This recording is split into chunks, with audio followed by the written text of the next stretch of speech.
சற்றுமுன் வெளியான தகவல் 5,00,000 வரை இலவச மருத்துவம் தரும் ஆயுஷ்மான் கார்டை பெறுவது எப்படி, யாருக்கெல்லாம் கிடைக்கும், அது என்ன பார்க்க. நீங்கள் நம்ம சேனல் சப்ஸ்கிரைப் பண்ணாமல் இருந்தால் மறக்காமல் லைக் பண்ணிக்கோங்க, சப்ஸ்கிரைப் பண்ணிக்கோங்க. வாங்க வீடியோக்குள்ள போகலாம். ஆயுஷ்மான் பாரத் திட்டத்தின் கீழ் ரூபாய் 5,00,000 வரை இலவச மருத்துவம் பெறலாம். இத்திட்டத்திற்கு விண்ணப்பிப்பது எப்படி என்பது குறித்து தற்போது பார்க்கலாம். இந்திய பொதுமக்களுக்கு சுகாதார வசதிகளை மேம்படுத்தும் விதமாக அரசு பல்வேறு நடவடிக்கைகளை மேற்கொண்டு வருகிறது. ஒன்றிய மாநில அரசுகள் இதற்காக பல்வேறு திட்டங்களை செயல்படுத்தி வருகின்றன. அந்த வகையில் கடந்த 2018ஆம் ஆண்டு ஒன்றிய அரசால் ஆயுஷ்மான் பாரத் திட்டம் கொண்டு வரப்பட்டது. இந்த திட்டம் மூலமாக இலவச மருத்துவ சிகிச்சையை மக்கள் பெறலாம். ஒன்றிய அமைச்சரவை கூட்டம் சமீபத்தில் நடந்தது. பிரதமர் மோடி தலைமையில் நடந்த இந்த கூட்டம் அப்போது 70 வயதுக்கு மேற்பட்ட அனைவருக்கும் மருத்துவ காப்பீடு வழங்கும் திட்டத்திற்கு அமைச்சரவை ஒப்புதல் அளித்துள்ளது. 4.5 கோடி குடும்பங்களில் உள்ள 6 கோடி மூத்த குடிமக்கள் இந்த ஆயுஷ்மான் திட்டத்தால் பலன் பெறுவார்கள். ஆயுஷ்மான் பாரத் திட்டத்தின் பலனை பெறுவதற்கு அதற்கான அட்டையை வைத்திருக்க வேண்டும்.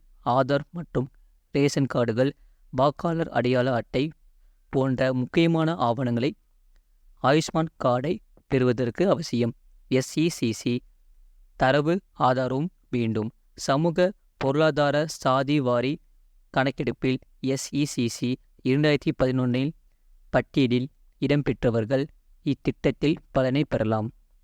வங்கி பாஸ்புக், மொபைல் எண், பாஸ்போர்ட் அளவு புகைப்படம் ஆகியவற்றையும் ஆயுஷ்மான் கார்டை பெறுவதற்கு வேண்டும். இந்த கார்டை பெறுவதற்கு ஆயுஷ்மான் பாரத் அதிகாரப்பூர்வ இணையதளமான www.pmjay.government.in என்ற வெப்சைட்டில் செல்ல வேண்டும். அதில் விண்ணப்பதாரர் மாநிலத்தை தேர்ந்தெடுத்து ஆதார் எண் அல்லது மொபைல் எண்ணை உள்ளிட வேண்டும். இதனையடுத்து பதிவு செய்யப்பட்ட மொபைல் எண்ணிற்கு OTP வரும். அதனை உள்ளிட்டு குடும்ப விவரங்கள் பூர்த்தி செய்ய வேண்டும். அதன் பின்னர் தேவையான ஆவணங்களை பதிவேற்று படிவத்தை சமர்ப்பிக்கவும். அதைத் தொடர்ந்து விண்ணப்பம் உறுதிப்படுத்தப்பட்டு அங்கீகரிக்கப்படும். அதன் பின்னர் ஆயுஷ்மான் கார்டை பதிவிறக்கம் செய்து கொள்ளலாம். ஆயுஷ்மான் பலனை பெறுவதற்கு SECC 2011 தரவுகளில் பயனாளியின் பெயர் இருக்க வேண்டும். மேலும் BPL அல்லது AAY ரேஷன் கார்டு வைத்திருப்பவர்களும் இந்த கார்டை பெறுவதற்கு தகுதியுடையவர்கள்.